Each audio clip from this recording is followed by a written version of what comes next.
Han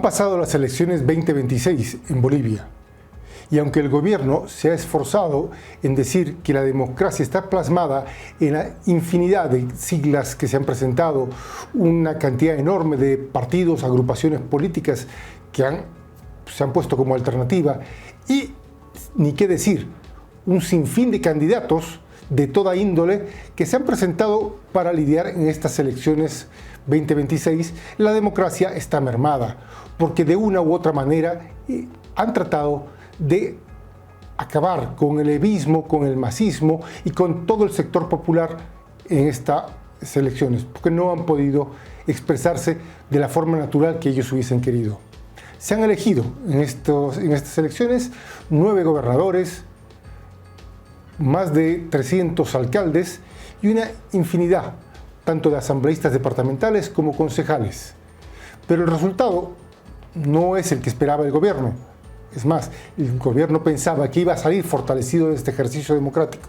Todo lo contrario. Parece que los resultados demuestran que ha quedado aislado.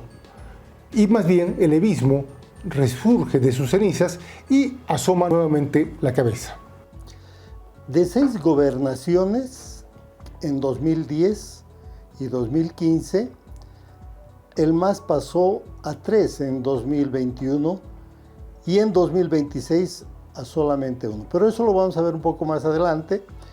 Lo importante acá es reconocer de que la comparación rápida que hacemos del 2021 y 2026 concretamente nos está mostrando que el MAS tenía una hegemonía en el 2010 con 7 gobernaciones. El 2015 con 6 gobernaciones. El 2021 con 3 gobernaciones. Y ahora se ha consolidado la victoria de Leonardo Loza en Cochabamba, que es el único representante del histórico MAS con una nueva sigla que es la Alianza por los Pueblos, que da la esperanza, da continuidad a todo un proyecto político que desde todos los ángulos del país han intentado mermar, han intentado enterrar políticamente a la expresión popular, al partido más grande de la historia de Bolivia. Este esfuerzo de enterrar a la opción más genuina que tiene el país se ha visto plasmada en distintas alianzas que han hecho todos los sectores de derecha del país. Se percibía claramente que las alianzas de Rodrigo Paz, muy marcadas sobre todo en territorios como Santa Cruz, Pando, Tarija, Beni, lo que en otrora fue considerada la media luna del país.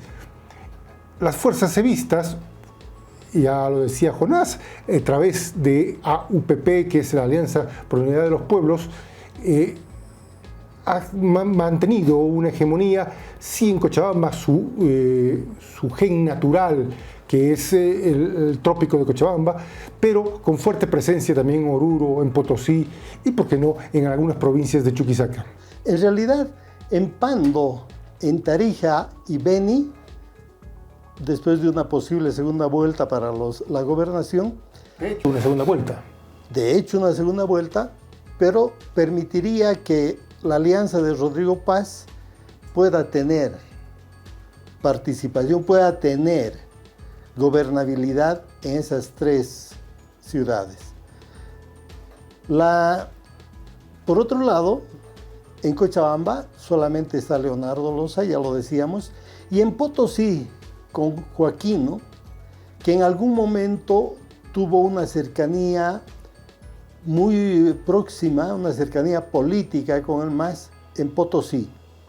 En estas elecciones Potosí se constituye en una esperanza, en una referencia de esa discontinuidad, podríamos decir, de deterioro de la política en Bolivia. En Oruro no responde a ninguno, ni al sector histórico de Evo, ni tampoco al sector prometedor de Rodrigo Paz Pereira. Con lo que representa además Potosí.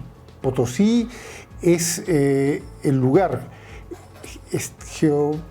geográficamente estratégico para lo que es la economía de Bolivia en las próximas décadas. No solo por la cuestión minera, la cuestión del litio, el sector de turismo, en fin. Va a ser Potosí quien concentre la atención y el centro económico del país en las próximas décadas. Porque Bolivia no deja de ser minero, hay que recordarlo. Para nada. Hay que recordar que Bolivia básicamente es un país minero y Potosí marca las pautas de aquello, e inclusive en cuanto a organización social y defensa de los recursos naturales, que esa es la nueva batalla. Y a Joaquino no se lo puede enjaular como derecha, no se lo puede enjaular como izquierda, tampoco como centro. Es una figura que va a empezar a volver al escenario político y va a marcar seguramente los micrófonos de muchos de los medios de comunicación en los próximos años. Este panorama de gobernación, si bien no está totalmente ya definido, porque hay La Paz, Santa Cruz, Chuquisaca, que van a segunda vuelta, y Tarija, ya está mostrando claramente de que el mapa político está muy diverso, muy heterogéneo. ¿Qué mensajes nos lleva, qué insinúa este panorama político en el país? ¿Hacia dónde nos enfrentamos? ¿Cómo se viene presentando el desafío político en el país? En ese sentido, me da la impresión de que debemos hacer un esfuerzo por comprender qué es lo que ha sucedido en el país y por qué ha sucedido lo que ha sucedido. De tal forma que podríamos señalar que todo ese esfuerzo desinstitucionalizador desde el gobierno de Luis Arce, por tratar de evitar, a como dé lugar, el que no participe Evo Morales en las elecciones e inclusive robar la sigla de su partido, es lo que está provocando los resultados que tenemos en el panorama político de hoy en Bolivia. Este esfuerzo desinstitucionalizador, en el que inclusive llegaron a intentar asesinar a Evo Morales, claramente demuestra de la hipocresía de la política y las autoridades que tienen que cumplir una tarea magna que encarga a la ciudad a por ejemplo, Tribunal Supremo Electoral e inclusive a la misma Fiscalía, porque hay que recordar que el caso del magnicidio o intento de magnicidio en ningún momento fue ni siquiera anotado o investigado, ya está prácticamente archivado. Segundo, hay todo un esfuerzo, pese a que el Tribunal Supremo Electoral fue modificado en diciembre de 2025, se ha entrado en un afán de inhabilitar a los candidatos de manera reiterativa y muy recurrente en todo este proceso. Entonces, eso le quita la dinámica a una elección de candidatura. Y no solo eso, esa desinstitucionalización a la que haces referencia, lo único que hace es agravar el sentido democrático en el país. Primero, la forma en que se han designado vocales en los tribunales electorales, faltando pocos días para las elecciones nacionales. Luego, esto ha derivado en la poca capacitación y selección, en todo el proceso de selección y capacitación de notarios electorales y jurados electorales. Y los resultados están a la vista. En Cochabamba tenían que llamar a los notarios para que vengan a aclarar los resultados de las actas. Y en Santa Cruz se ha visto, se va a repetir la votación en más de 100 mesas en ese departamento, y en Beni no se ha podido llevar a cabo con total normalidad la elección en alguna región. Esto representa que se ponga en tela de juicio la calidad de tribunales que tenemos en el país y que los vocales de estos tribunales no son justamente garantes de la democracia en nuestro país. Y esto se ve porque faltando horas para la elección, se han inhabilitado candidatos. Faltando horas se han habilitado nuevamente candidatos, otros se han rehabilitado y sus resultados, los resultados de estos candidatos se han visto en las elecciones. Una dispersión total en los municipios del país y en las gobernaciones y una gran notoriedad de voto blanco y nulo, que hay que saber leerlo e interpretarlo. Y ha habido algo peculiar en estas elecciones. No se ha hablado de fraude en ningún momento.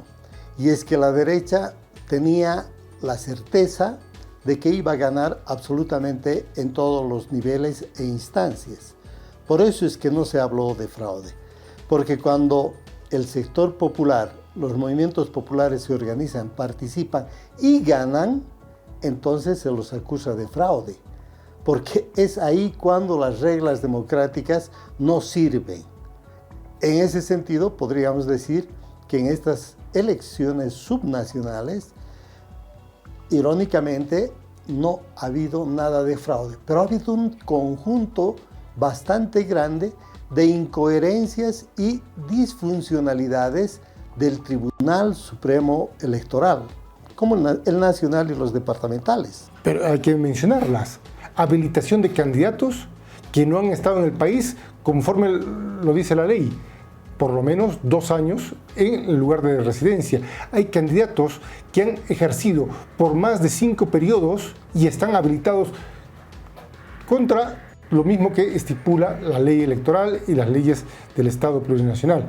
Y hay candidatos que han aparecido de la nada, sin tener ninguna observación, y han quedado al margen simplemente porque la ley se fue acomodando de acuerdo al interés que había en cada caso. O en cambio han anulado o han quitado todos los cargos y demandas que existían, por ejemplo, sobre Manfred Reyes Villa y sobre Revilla en La Paz, que son los 2 íconos de la política boliviana que demuestran la podredumbre que hay en el... Totalmente la pudredumbre que hay en el tema. ¿Y en qué queda el sector popular? La idea era enterrar, evitar de que participe, evitar de que tenga participación política y que tenga por lo menos una voz, una expresión nacional. Era enterrarlo. Después de los resultados de las elecciones del año pasado, la idea era enterrar al sector popular. Pero creo que no se ha conseguido, más bien ha logrado sacar cabeza. Totalmente, y además esto ha permitido que se fragmente el voto. Hay nuevas fuerzas políticas, entre comillas, más candidaturas, desplazamientos hacia el ala conservador respecto de Sumate y el MTS y otras opciones, pero básicamente hay un sector que es consecuente con el legado de la organización política más grande del país y el liderazgo puntual de Evo. Eso es lo que nos da estas elecciones. ¿Qué línea final podríamos anotar en esta idea? De que el evismo sigue siendo poderoso, pero ya no es indiscutido. El voto se volvió menos leal y más exigente, e inclusive más territorial. Pero también está que se nota claramente después de estos resultados en las elecciones que existe una crisis en el país. No solamente una crisis económica, sino una crisis en cuanto a la forma de expresar el poder.